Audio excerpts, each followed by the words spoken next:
Còn làm video của đó là cái bay mình nó nát luôn á, bay mình nó không có.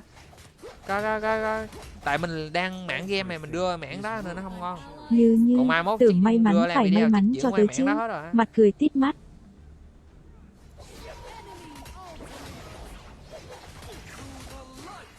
Nhường này, nhường này. Chạy đâu mày, chạy đâu mày.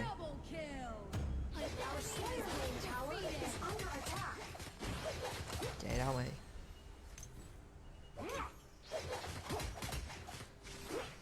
Tưởng may mắn cho tới chứ. Bậy quá, cứ đòi may mắn thôi. Cô sinh viên may mắn đúng không?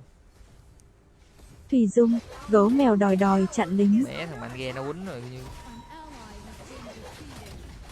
Nó quýnh mày hết múa luôn á. Nó quýnh mày cái thằng râu đeo không múa được luôn mà.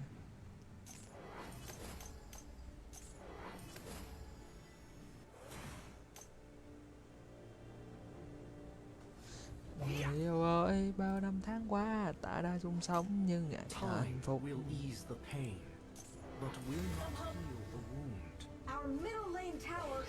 Game này có bộ con toan vậy, thấy cái mùi toan nha. Ui, dưới này gì mà kéo đông thế. Thôi chơi xem lại nó.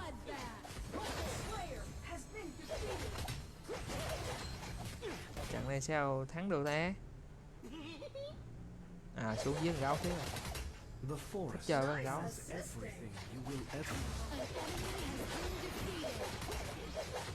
Gấu này, gấu gấu với chúng tôi.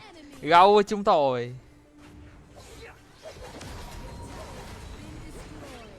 Gấu này, gấu với chúng tôi.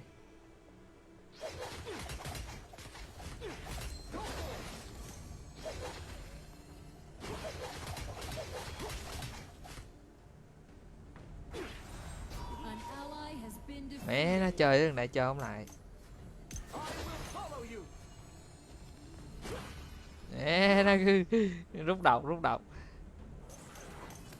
Chơi game mà chơi rút độc mày. Chơi game mà chơi rút độc người khác.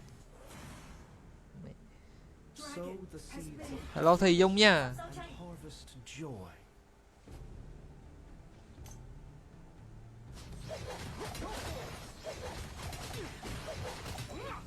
Đấy, chơi game mà khóc, ông nội đơ khóc rồi, chơi game mà khóc rồi.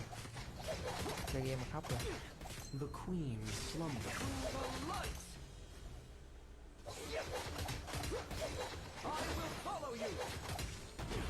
Trời ơi, một mình thằng gấu thêm gì con quỷ nữa vậy.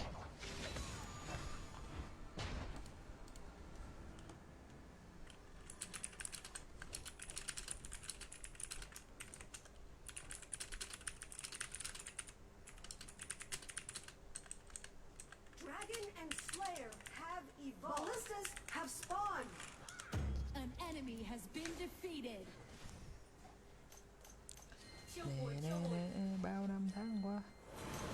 Lên giờ mà ăn được ca sơ là lật kèo được luôn. Mày không biết ăn thế nào đây. Ơi, mới nói ăn được luôn. Lại phải lật kèo thôi chứ còn gì nữa. Mới nói cướp được ca sơ luôn nội. Thôi lại phải lật kèo. Lại phải lật kèo. Ui con Eder nó gì mày 8k tiền trời.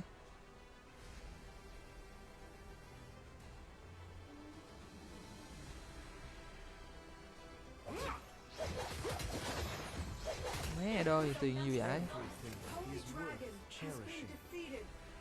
Xuống này đi ảo ảo xuống đây. Eder nhiều tiền đi ảo ảo xuống rồi đây nè. Để một cái xỉu ngang luôn. Để một cái là mày xỉu ngang luôn.